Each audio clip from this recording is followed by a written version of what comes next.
क्या मौत सच में अंत है, या ये बस एक नया सफर है जिसे हम देख नहीं सकते लेकिन महसूस कर सकते हैं? क्यों हर बार जब कोई बिछड़ता है दिल कहता है वो कहीं गया नहीं? आज हम जानेंगे गीता के उन श्लोकों से जो आत्मा के राज खोलते हैं। अर्जुन कहते हैं, माधव, मैं देख रहा हूं अपने सगे संबंधियों को, किसे मारूं, किसे बचाऊं? क्या मैं सच में किसी का अंत कर सकता हूं? क्या वध ही एकमात्र उत्तर है? श्री कृष्ण कहते हैं, पार्थ, जिसे तू मारने की सोच रहा है वो कभी मरा ही नहीं, और जिसे तू बचाना चाहता है वो कभी नष्ट हो ही नहीं सकता। येनम वेत्ति हंतारम यश्चैनम मन्यते हतम उभौ तो न विजानी तो नायम हंति न हन्यते। जो ये सोचता है कि आत्मा को मारा जा सकता है या कोई आत्मा को मार सकता है, वो दोनों ही अज्ञान में है। पार्थ, आत्मा न तो किसी की हत्या करती है और न ही कभी मारी जाती है।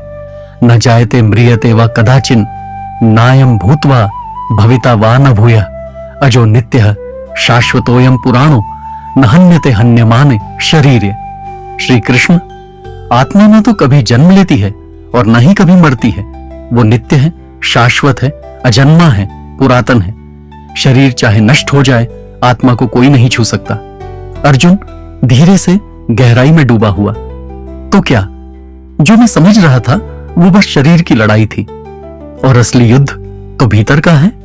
श्री कृष्ण स्मित मुस्कान के साथ, पार्थ, जब तक तू खुद को बस एक शरीर समझेगा तू हारेगा, लेकिन जिस दिन तू आत्मा को पहचान लेगा उस दिन मृत्यु भी तुझसे डरने लगेगी।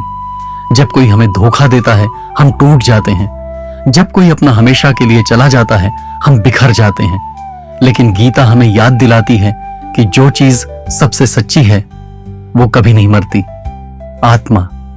तो जब आप बुरा महसूस करें, टूटा हुआ, अकेला या हारा हुआ, तो खुद से एक बात कहिए, मैं शरीर नहीं हूं, मैं आत्मा हूं, और आत्मा को कोई हरा नहीं सकता, क्योंकि जो वास्तव में तुम हो वो अजर है, अमर है और अडिग है।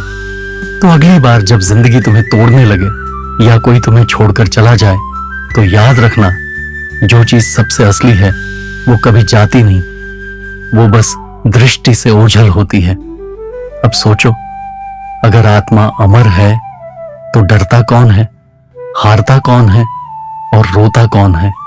शायद हम बस भूल जाते हैं कि हम कौन हैं।